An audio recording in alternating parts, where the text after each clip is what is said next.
रुड़की की गंगनहर कोतवाली क्षेत्र में ईदगाह चौक के पास स्थित जीवनदीप नर्सिंग होम अस्पताल पर आज स्वास्थ्य विभाग की टीम के द्वारा कार्रवाई की गई है। स्वास्थ्य विभाग की टीम ने जीवनदीप नर्सिंग होम पर ताला जड़ दिया है। अस्पताल में लापरवाही और अव्यवस्थाओं के चलते अस्पताल को सील कर दिया गया। वहीं भर्ती मरीजों को तत्काल सिविल अस्पताल शिफ्ट करना पड़ा। आपको बता दें कि 4 दिन पहले हकीमपुर तुर्रा ग्राम के एक मरीज ने अस्पताल में अधिक धनराशि वसूलने के आरोप लगाए थे, जिस दौरान अस्पताल के स्टाफ के द्वारा एक स्थानीय पत्रकार और एक महिला पत्रकार के साथ अभद्रता की गई थी, जिसके बाद इस अस्पताल की शिकायत स्वास्थ्य विभाग से की गई थी। आज स्वास्थ्य विभाग की टीम अस्पताल में पहुंची, जहां पर ऐसे मरीज भर्ती थे जिनका उपचार करने के लिए अस्पताल में डॉक्टर मौजूद नहीं थे। साथ ही सफरपुर गांव निवासी एक महिला मरीज ऐसी भी भर्ती थी जिसका 7 दिन पहले ऑपरेशन किया गया था, लेकिन अभी तक उसका खून बंद नहीं हो पाया है। ऐसे मरीजों को स्वास्थ्य विभाग की टीम के द्वारा सिविल अस्पताल में शिफ्ट कर दिया गया है। टीम को अस्पताल में कई तरह की खामियां पाई गई, जिसके बाद स्वास्थ्य विभाग की टीम के द्वारा कार्यवाही करते हुए अस्पताल को सील कर दिया गया है। इस मौके पर एसीएमओ रमेश कुंवर ने बताया कि अस्पताल को सील कर दिया गया है। इसके साथ ही अस्पताल के संचालक के खिलाफ भी कार्यवाही करने की तैयारी की जा रही है। यानी जिस अस्पताल पर पहले मरीजों से अधिक धनराशि लेने पत्रकारों से अभद्रता के आरोप लगे थे, वहीं अब मरीजों की जान से खिलवाड़ की हकीकत भी सामने आई है। स्वास्थ्य विभाग की सख्त कार्रवाई ने एक बार फिर लापरवाह अस्पतालों पर बड़ा संदेश दिया है।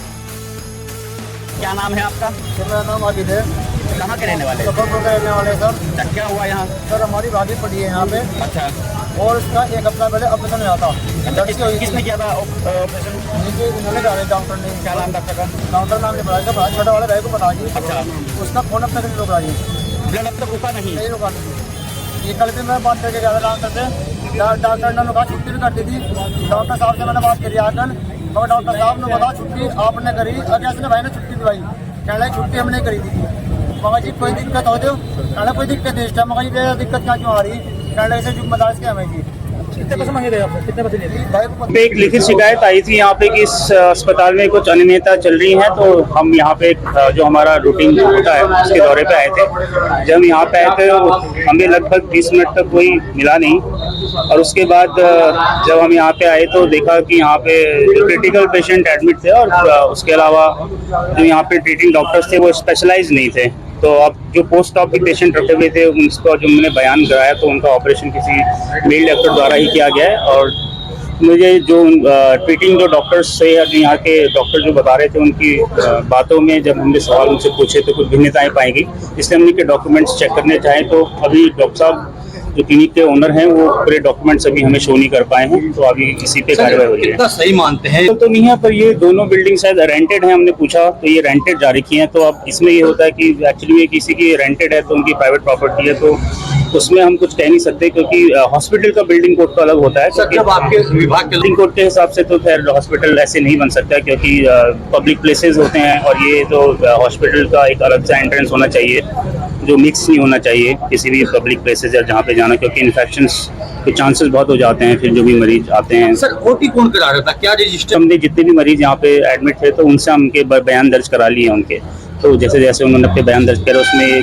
साफ निकल के आया कि ओटी मेल डॉक्टर द्वारा ही कराई गई थी, कोई गायनेकोलॉजिस्ट द्वारा ओटी नहीं हुई अभी।